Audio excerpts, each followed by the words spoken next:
Yeah, so I'm going to be talking about exploring a particular notion, and that notion is research information citizenship and how that manifests across researchers, funders, publishers and institutions. And before I start, how many people who would consider themselves as part of a funding body do we have in the room? One. This is not unusual for a conference aimed at publishers and publishers. Okay. People from research institutions? Yep. And people who would consider themselves as, I guess, service providers. Have we got any of those? Lovely. Fantastic. Okay, so we've got one of each. Lovely. All right, let's start. So, consider the structure of a publication. It's published by a publisher. It's funded by a funding body.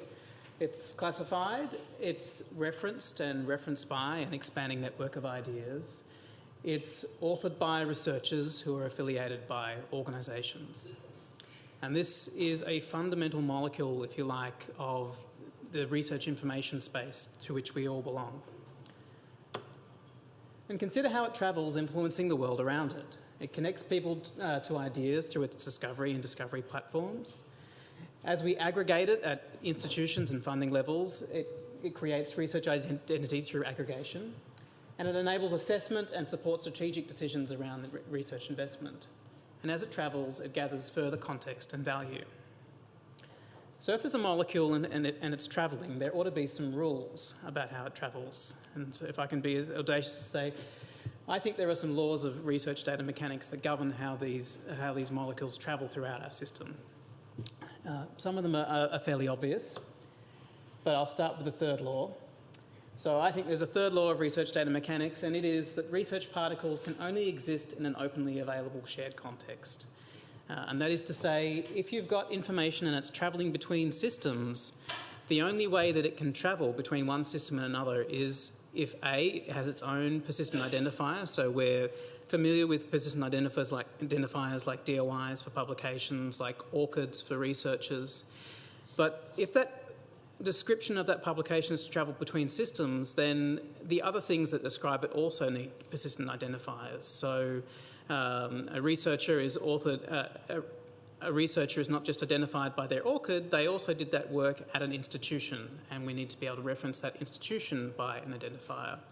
If that publication is classified, it needs to be classified with reference to a known system. Otherwise, as the information travels between one system and another, some of that information gets stuck and left behind. So the second law of research data mechanics, research information has maximum utility to the sector when its progress through the system encounters minimal latency. That is just a very long way of saying the world is better when systems are connected in real time. But it actually does have quite a dramatic consequence to the systems that we work with, because at the moment the world is not connected together in real time. If we think about the way research institutions communicate information back to funding and government bodies, we communicate information through reporting cycles, and because we communicate information through the reporting cycles, the information that we communicate is governed by the particular reporting activity that we want to do.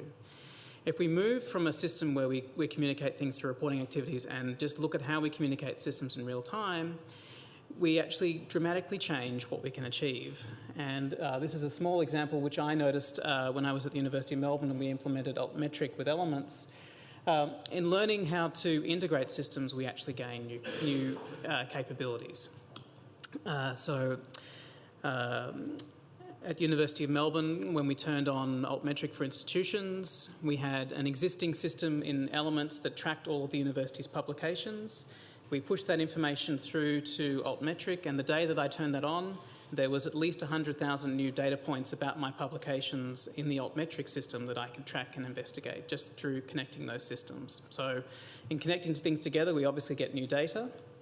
We also gain new perspectives. One of the perspectives that I remember being quite surprised about at the time is that when I looked at the papers that had high Altmetric scores at the University of Melbourne, I came across this one, which is 20 tips for interpreting scientific claims. It was published in Nature. It wasn't a peer-reviewed journal article, it was an opinion piece, but we can see the score is quite high, and the reason it's quite high is it got engagement in The Guardian. There was quite a lot of discourse between actual policymakers and the people who wrote the article, and it was highly influential. So much so that Professor Mark Bergman, when he lists his profile page at Cambridge, doesn't list his papers, he lists this particular article for Mark's tips on policymakers on interpreting scientific claims. See his paper published in Nature in November 2013. That paper, that score, would not have been particularly well recognised at the University of Melbourne, because when we counted the publications and tallied them up in terms of departments and activities, what we were counting and looking for were peer-reviewed journal articles. So it would have been missed because we hadn't seen the information before, because we were looking at the information through the prism of a particular reporting exercise. And of course, as we connect things up, we gain new imperatives. In particular, if you think about altmetrics and wanting to understand, of the papers that I've published recently, which of them are being talked about, which of them are appearing on news blogs, which of them are being discussed in the press, that information is obviously more relevant and more pertinent the faster that I know about it. Because if I can know about it almost in real time, I can actually interact with the information. I can push that information out to other people. So this is just a graph of saying, if we're looking at citations, we know about how a paper is being engaged with in the community probably at least a few months away. If we're thinking about how a paper is being picked up and read and talked about, that time scale is far shorter. And so this is really what I wanted to talk about. So we had the third law and the second law. The first law of research data mechanics, I think, is the most important. A research particle can only travel through a space created by its research information citizens. So if you think about how some information travels, it's not just travelling from system to system, it's travelling through communities. It's travelling across systems that are primarily maintained by researchers, systems that are maintained by institutions, by funders, by publishers, and by service providers. And the extent to which we can get that information travelling across those systems really defines our collective research information citizenship. So another way of explaining what research information citizenship is to consider this.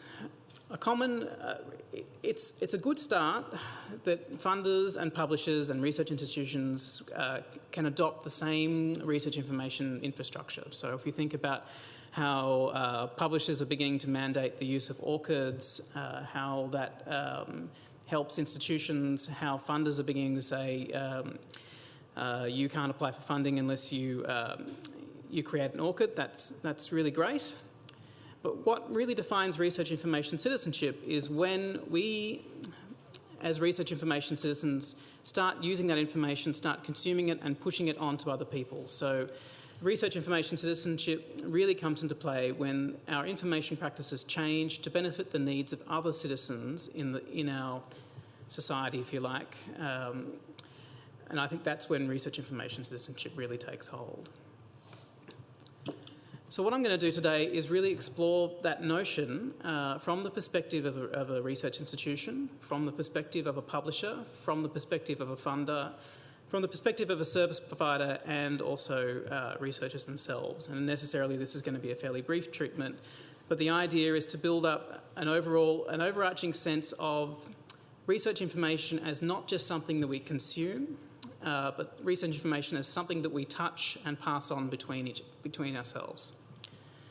So I'll start with research institutions. It's an area from which I'm most familiar with.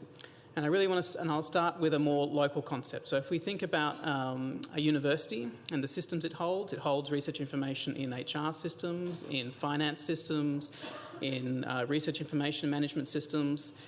And there's a challenge to get that information out and use it. And one of the projects that I was involved with at the University of Melbourne was creating a research profiling system called Find an Expert.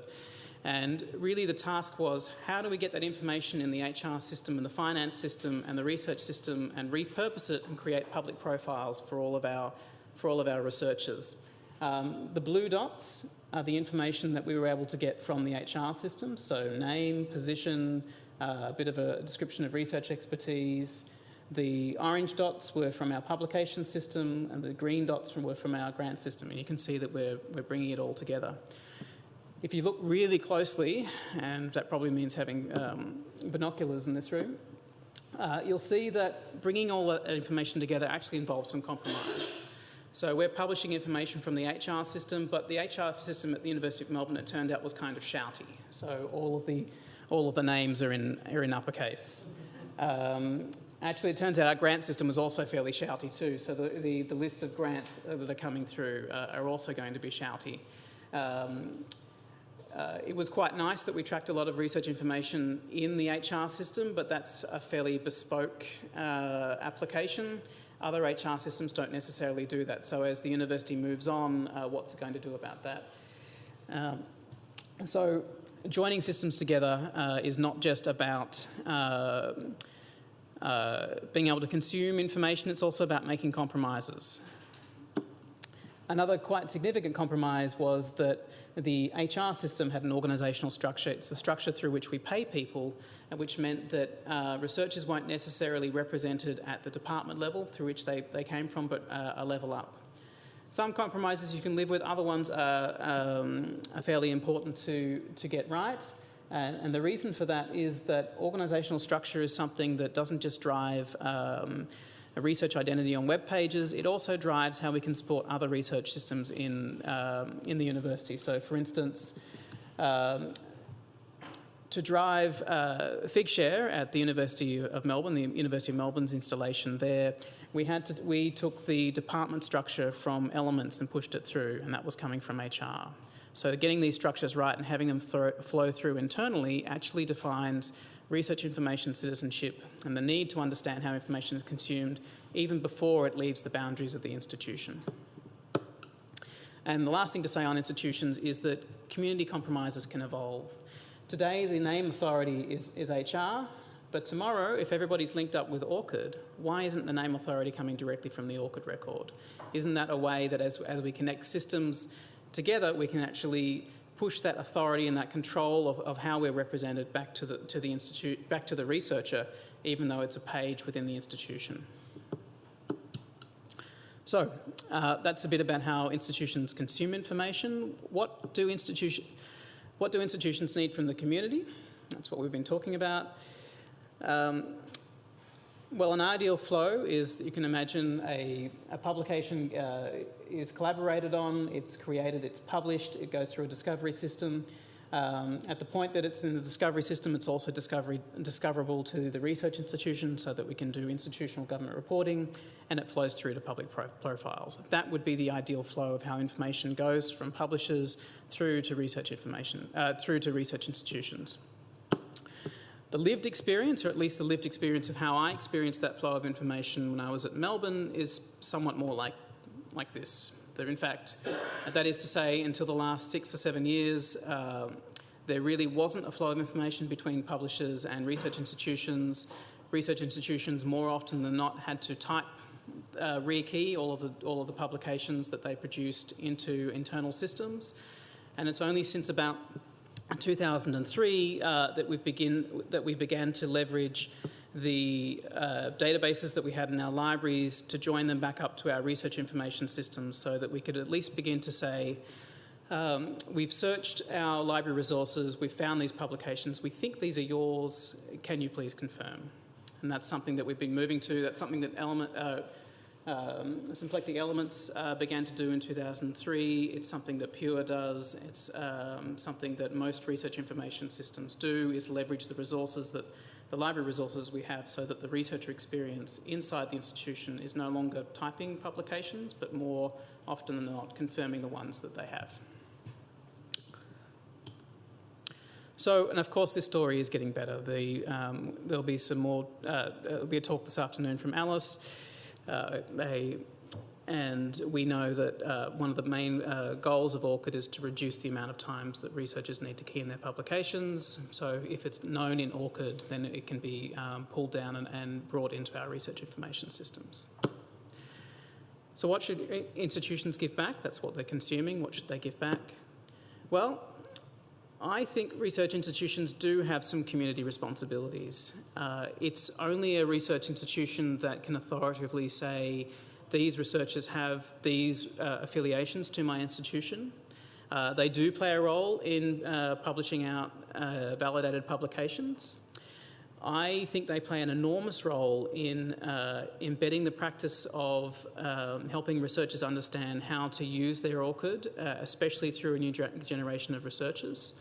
And I think they also play a role in fact that they are the primary source of being able to communicate in a machine-readable format, their internal organisational structure. So if we think about, is there anybody else who's capable of saying these are the departments of the institution, and having that information reused across the sector? It is the institution's role in providing that. So, from institutions to publishers. I'll flip it around now and I'll talk about what the community needs from publishers, because it's perhaps the easiest thing to consider, especially when we think that if we think about the publication process, it's often natural to think that, you know, the point of publication is where the metadata about a publication is forged. So if we think about this lovely molecule of research, it's through the publication process that it gets created. It's where the metadata between an author and a publication and the organisations and the links to the publisher, the funder, the references is all created. And I think that's well understood, and I think in general the publishing community has a good grasp on that. And if you want to look for evidence of this, you can see that publishers are rising to the challenge of making the metadata around publications far more usable through the community, through initiatives like the Open Letter requiring ORCIDs in publication workflows. But also, if you were to just sample the information that was coming through systems like PubMed or Crossref, and if you were to look at the quality of information that's coming through in more recent years, you will note that more often than not, affiliation data is coming along with authors, so that it's easier to work out which author came from which institution, and there really is a movement to clean up that information. But should it really be the publisher's responsibility to create those beautiful objects? If you think about authors, one of the things you might notice in the publisher statements about ORCIDs is that it's a statement to make sure that the first author and the corresponding author at least have ORCIDs. And you might think, well, why does it leave out potentially the other 50 researchers on the paper? And that's because if you were to involve all of the other 50 researchers in the paper, each of those researchers would need to go in and say, yes, this is my publication. And that's quite a high workload, and that would get in the way of the workflow of the publication. So from a pragmatic standpoint, it is at the moment more often than not just the corresponding author and just the first author that authors are requiring ORCIDs from. Is that disappointing from publishers? Well, we already made a big song and dance about reducing the amount of workflow at the institution, about having to manually type in these middle authors. Why would it be any different from the publication? Especially when you think that more often than not, the system. It's more often than not that the collaborative systems are being used prior to the publication to generate the research. So isn't it ideally possible that before a publication gets submitted to the publisher, it actually comes complete with its ORCIDs, because we know who's been involved in doing the research? Isn't it more likely that it comes with a suggested title, that much of that metadata comes already preformed into the publishing process? So I think what should be possible is something like this. If we have service providers along the way that are facilitating the collaboration around research, we've got systems that help with the publishing and working on research data. We've got systems like Overleaf that help with the online collaboration of research publications. And those systems can then submit to the publishers. Much of that metadata is being formed before it even reaches to the publisher. So perhaps it's not the right expectation to expect lots of manual data going on at the publisher's end. Perhaps it's a better expectation to imagine systems that are more joined up. And so here's a practical example in digital science. Very recently, Overleaf have rolled out the ability to link your ORCID ID through to your Overleaf account, and the intention is there to, when you submit from Overleaf to publishers, that ORCID information comes with it, and that's the first step, I think, along that process. So funders. Funders are responsible for another lovely research molecule, the grant. So a grant, it has investigators, they're affiliated with organisations, they're cited by papers, they often are related to research that's subcontracted, and of course they're classified. So it's another research object that possibly begins its life at the funder.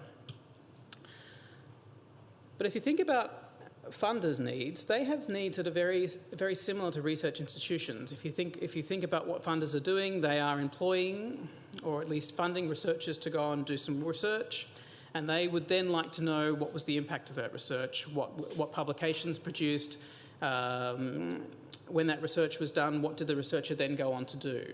So they have very similar needs to the internal reporting needs of an institution, but far less ability to actually ask the researchers long-term how to do that. So have some empathy for funders. When it comes to metadata, community expectations of funders are very similar to publishers. So if we think about what we would like to consume from funders, we would really like to know what's been funded over time. Be able to ask the same questions that we ask of publications of funding, and we're beginning to be able to do that through systems like Uber Research. But more than that, like the funds that they provide, metadata for grants can become a catalyst for research processes. So I think what would be lovely to see is if you imagine a system where researchers have applied for funding through their ORCIDs. At the time that they're successful for that funding, that record is pushed back up to ORCID to say this has been successfully funded. That means that record of that grant with those researchers can then be used to trigger access to research infrastructure. So we can say, we can see that you've been awarded this grant. That means that you can have time on our systems to begin to work, and we've got that metadata that's carried along with that process. And because we know that there's now a collaboration that's begun with this grant that belongs to these researchers, we can start pushing that through the chain until eventually it reaches back to the publishers again. So there's a flow of information that potentially goes from the funders to through ORCID, through research services providers, back to the publishers. Which brings us to the middle point of service providers. Service providers, I think, have a number of responsibilities. One, I think that they play a key role in closing the gap between the act of research collaboration, so we provide systems that enable researchers to collaborate, and the reporting on it. So if we're providing the facilities to allow researchers to collaborate, we can actually structure those systems in a way that researchers don't need to report the fact that they're doing that collaboration twice. We can actually begin to connect it to our administrative systems. A second responsibility, service providers actually play a key role in expanding the research information community. I think a clear example of this, this is not a digital science initiative, but a clear example of this is Publons, which is making the activity of peer review far more easy to track and as something that, and they're changing the conversation around acknowledging that this is an activity that should be valued.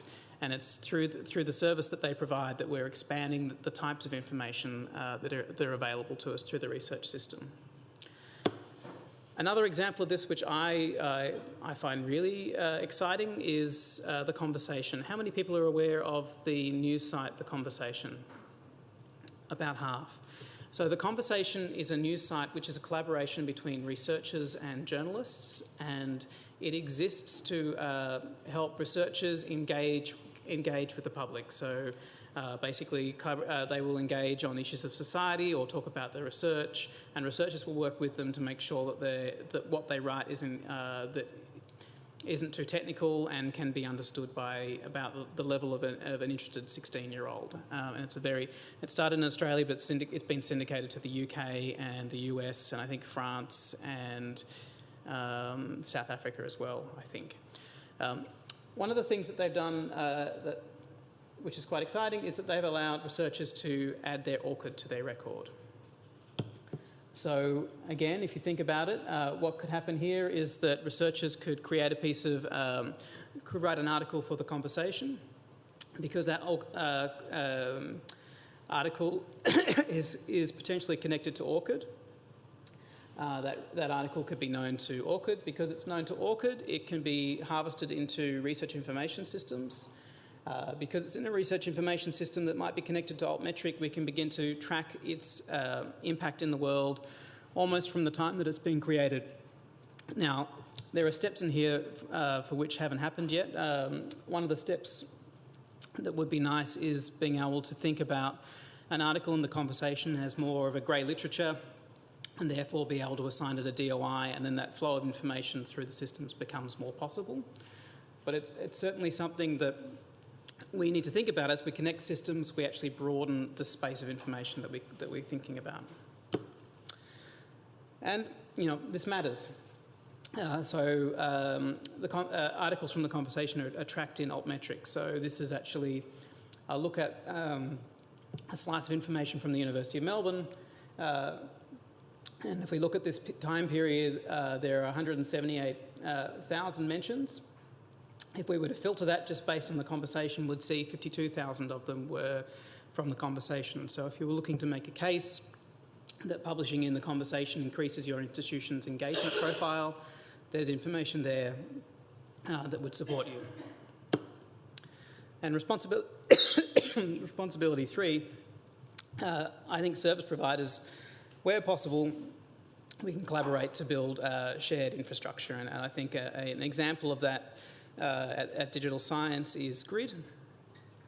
So for those of you who don't know, GRID is a database of research institutions which internally we need to support our products, such as Dimensions, which is a database of funding, but we like to be able to ask questions like how much funding has the University of Oxford received versus Cambridge. We need to be able to have that information throughout all of our products, but we also realise that it's a very hard data set to create and collect, and we've also decided to make that data set available via CC0 so that others in the community can also use that information. And I think that is a responsibility of service providers as well, where there's the opportunity to do so. I think we've seen throughout this talk that there have been ideas that publishers have banded together, and they're beginning to articulate their responsibilities through things like the open letter. We've also seen that through funders as well. We've seen lots of funder statements that as of this year or last year, an increasing number of funders are being able to make their information available, request ORCIDs from their researchers. Service providers have got off really lightly. We have, I think, a tremendous impact to make in this space, but yet we haven't really been able to talk about our responsibilities. So I think there's space there for us to do so in the near future. And just finally on researchers, what do researchers need? Well, very quickly, they need the rest of us to get our act together. If we can begin to really change the way that we efficiently pass information between ourselves, really that's what researchers are looking for. And if we do that, our expectation for researchers is that we would get increased engagement. So where to from here? I think as we look at how we increase our research information citizenship, how we pass information around, talking about standards won't save us. What we really need to do is start clearly articulating our responsibilities. That would be a huge help. And just as we talk about minimal viable products, I think we should be celebrating minimal viable communities where that exchange of information is beginning to happen. And I had an exercise, but I think the ratio of glasses and water bottles on the table might not do it justice. I did this talk at Peterpalooza recently, which was a conference on persistent identifiers. I thought a nice metaphor would be to throw a beach ball around and get people to shout out publisher, researcher, funder, service provider, just to feel how the information flowed through. But I suspect the number of glass bottles on the table and the general propensity of this particular sector to not be particularly blessed with hand-eye coordination might not go down particularly well. So I'll end my talk there. Thank you very much.